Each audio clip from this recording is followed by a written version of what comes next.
Tujuan pembelajaran 1. Memahami konsep dasar dan peran design thinking dalam inovasi dan NPD atau New Product Development. Kedua, mengidentifikasi perbedaan design thinking dengan stage gate. Ketiga, menentukan konteks penerapan design thinking. Keempat, menjelaskan 4 modul utama: discover, define, create, dan evaluate. Kelima, menyadari sifat non-linear dan iteratif design thinking. Keenam, menginternalisasi prinsip dasar, human-centered, kolaboratif, fleksibel, dan growth mindset. Pernah nggak sih kita punya ide yang menurut kita keren banget, tapi ketika dijalankan, ternyata nggak dipakai orang atau malah gagal? Itu sering terjadi karena ide kita belum benar-benar berangkat dari kebutuhan pengguna. Nah, disinilah design thinking hadir sebagai solusinya. Design thinking itu sebenarnya adalah pendekatan yang kreatif sekaligus kolaboratif untuk memecahkan masalah. Jadi, kita tidak hanya mengandalkan ide dari satu orang saja, tapi melibatkan banyak sudut pandang untuk menemukan solusi yang lebih tepat. Yang menarik, prosesnya itu bersifat iteratif. Maksudnya gimana?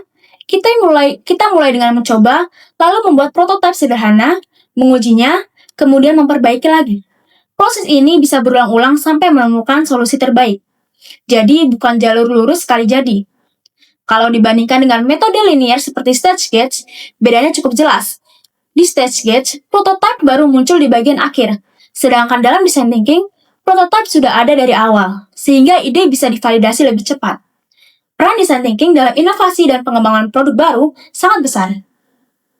Ia membantu kita memvalidasi ide sejak awal, lebih fokus pada kebutuhan pelanggan, dan tentu saja mengurangi resiko kegagalan. Jadi singkatnya, design thinking bukan hanya soal menciptakan produk, tapi bagaimana memastikan produk itu benar-benar bermanfaat dan sesuai dengan yang dibutuhkan oleh orang-orang. Guys, pernah nggak sih bingung harus mulai dari mana waktu bikin ide atau produk baru?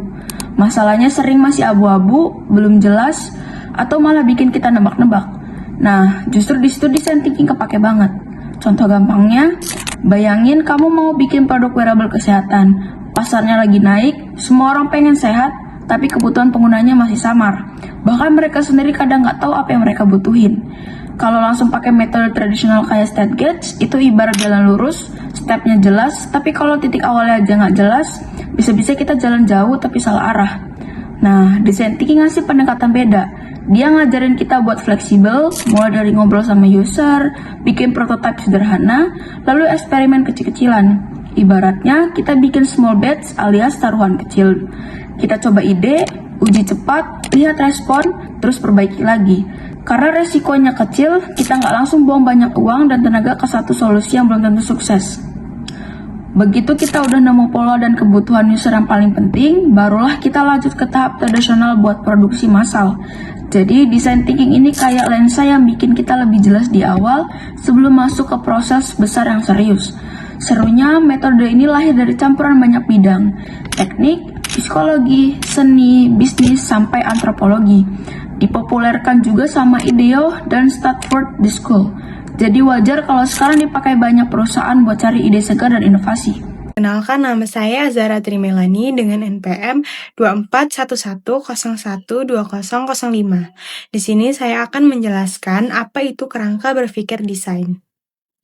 Jadi, kerangka berpikir desain adalah cara berpikir yang terstruktur atau sistematis dan dilakukan secara bersama-sama atau kolaboratif untuk menemukan masalah yang sebenarnya, lalu mencari solusi dengan cara yang kreatif dan inovatif. Nah, dalam design thinking itu ada urutannya. Yang pertama, menemukan masalah. Yang kedua, mendefinisikan masalah tersebut, lalu membuat ide. Lalu yang keempat, membuat prototipe, dan terakhir mengevaluasi. Nah, contoh dalam kehidupan sehari-hari, misalnya susah untuk menjaga jadwal belajar di rumah. Identifikasi masalahnya karena sering lupa waktu belajar karena banyaknya distraksi. Lalu, biasanya penyebabnya dikarenakan sering bermain handphone atau menonton televisi, atau mungkin tidak ada pengingat lainnya. Nah, solusi lainnya yaitu dengan berdiskusi bersama keluarga, lalu mencari cara untuk saling mengingatkan. Atau bisa juga dengan menggunakan aplikasi reminder dengan sistem alarm atau buat ruang belajar bersama online agar lebih disiplin.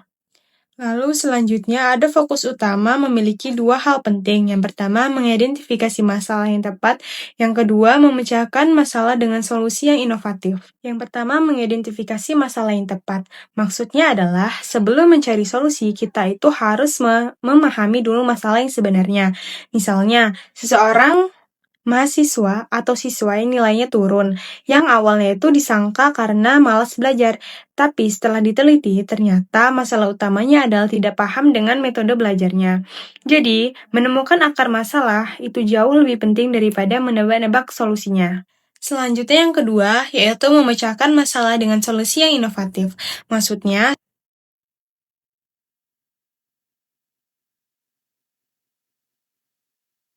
contoh, misalnya, antrian panjang di kasir supermarket. Nah, solusinya yaitu kita bisa membuat aplikasi scan untuk membayar agar dapat menghemat waktu. Baik, teman-teman, kita lanjut ke materi selanjutnya yaitu membahas proses dalam kerangka berpikir desain atau design thinking. Dalam pendekatan ini ada dua proses utama yang penting kita pahami yaitu identify dan solve. Tahap pertama adalah identify yang terdiri dari dua bagian yaitu discover dan define.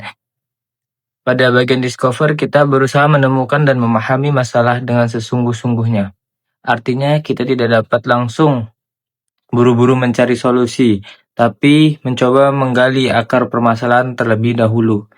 Ini bisa dilakukan dengan cara observasi, wawancara, atau sekedar memperhatikan perilaku orang-orang yang mengalami masalah. Setelah itu, masuk ke bagian define, yaitu mendefinisikan masalah dengan jelas. Di sini kita menyusun kesimpulan, oh ternyata inti masalahnya ada di sini. Kalau masalahnya tidak jelas, biasanya solusi yang kita buat juga tidak akan tepat sasaran. Yang kedua yaitu solve. Setelah masalahnya jelas, barulah kita masuk ke tahap kedua yaitu solve. Tahap ini juga terdiri dari dua bagian, yaitu ada create dan evaluasi. Pada bagian create, kita mencoba menciptakan berbagai ide solusi. Tidak harus langsung sempurna, biasanya dimulai dari ide sederhana atau membuat prototipe kecil. Lalu masuk ke bagian evaluasi, yaitu kita menguji solusi yang kita buat. Dari hasil evaluasi ini kita bisa tahu apakah solusi yang dipilih benar-benar efektif atau masih perlu diperhatikan lagi. Lanjut ke desain thinking sebagai proses non-linear. Sejauh ini, saya telah menjadikan mode-mode berpikir desain sebagai rangkaian aktivitas linear. Ini mungkin cara termudah untuk mempelajari materi-materi ini, dan dalam praktiknya, literasi pertama mode-mode ini biasanya akan berjalan seperti yang telah disajikan di atas. Namun, berpikir desain tidak dimaksudkan sebagai proses linear, dan hal itu juga tidak diinginkan dalam kebanyakan situasi. Sebaliknya, pendekatan berpikir desain adalah menciptakan solusi potensial secepat mungkin, mengetahui bahwa pengetahuan kita belum lengkap dan bahwa solusi-solusi ini tidak akan lengkap dan berpotensi cacat. Lalu menggunakan solusi awal ini sebagai sarana untuk mempelajari lebih lanjut, mengembangkan wawasan yang lebih mendalam, dan juga menciptakan solusi yang lebih baik. Oleh karena itu, pemikiran desain sebaiknya dipahami sebagai pendekatan berulang untuk memecahkan masalah. Ini merupakan tujuan dan kendala proyek serta kemajuan pekerjaan yang dirasakan. Memutuskan bagaimana melanjutkan proyek tertentu merupakan salah satu tugas utama tim dan pemimpinnya di sepanjang proyek. Ini termasuk memutuskan kapan harus beralih mode yang berbeda dan kapan pada akhirnya harus beralih dari evaluasi konsep dalam kerangka berpikir desain. Proses pengembangan produk linear yang lebih tradisional setelah konsep tersebut dijelaskan dan dievaluasi secara memadai. Sekilas kurangnya definisi awal tentang mode apa yang akan digunakan pada titik tertentu dalam proyek, sejauh mana dan urutan apa mungkin tampak terlalu rumit dan bertentangan dengan logika dan efisiensi. Sekilas kurangnya definisi awal tentang mode mana yang akan digunakan pada titik tertentu dalam proyek, sejauh mana, dan dalam urutan apa, mungkin tampak terlalu rumit dan bertentangan dalam logika dan efisiensi proses pengembangan strategi tradisional. Namun, dalam situasi yang tepat, pendekatan ini memberikan fleksibilitas penting, meningkatkan peluang untuk mencapai solusi yang baik, sekaligus meminimalkan waktu dan upaya yang terbuang. Hal ini membutuhkan perubahan mendasar dalam pola pikir, sebuah poin yang akan kita bahas selanjutnya. Perkenalkan, nama saya Arfabian Selvia Villa dengan NPM 2411012010. Saya dari Bisnis Digital. Halo teman-teman, pernah dengar tentang mode create dalam design thinking? Jadi, bagian ini intinya ngomongin tentang gimana kita ngembangin ide dan bikin prototype. Di tahap ini, kita nggak cuma mikir ide di kepala aja, tapi kita coba tuangin jadi sesuatu yang bisa dilihat, disentuh, atau dicoba. Kenapa? Karena ide yang cuma di kepala itu susah banget buat orang lain tangkep. Tapi kalau ada bentuknya, walau sederhana, orang bisa kasih kita feedback yang lebih jujur. Nah, aktivitas utamanya ada dua. Pertama, ideation, alias pembangkitan ide. Kita bisa pakai banyak teknik buat ngeluarin sebanyak mungkin ide. Terus dipilih yang paling menjanjikan. Biasanya kita pertimbangin dari 3 sisi. Yang pertama, apakah orang butuh atau pengen ide ini? Yang kedua, bisa nggak kita realisasikan? Yang ketiga, dan apakah ini bisa menguntungin bisnis? Tapi ingat, jangan buru-buru nyaring ide terlalu ketat. Karena kan di tahap awal ini, ide masih bisa dikembangin. Setelah itu, baru masuk ke tahap kedua, yaitu bikin prototype. Nah, di prototype ini bukan yang canggih kayak di film-film ya, cukup prototype sederhana. Misalnya gambar sketsa aplikasi, model 3D, dan karton. Atau simulasi pelayanan pakai roleplay. Tujuannya bukan langsung bikin produk jadi, tapi supaya ide kita bisa hidup. Kita bisa eksperimen dan tentu aja dapat masukan berharga dari calon pengguna. Dari situ, ide bisa terus diproses, dikembangi, dan sampai akhirnya ketemu bentuk terbaiknya. Jadi, intinya mode create ini ngajak kita buat jangan takut nyobain, jangan takut salah, karena lewat iterasi dan prototype, ide bisa bikin berkembang lebih cepat dan lebih tepat sasaran. Jadi, dapat kita simpulkan, design thinking adalah pendekatan kreatif dan iteratif untuk pemecahan masalah yang berfokus pada kebutuhan manusia.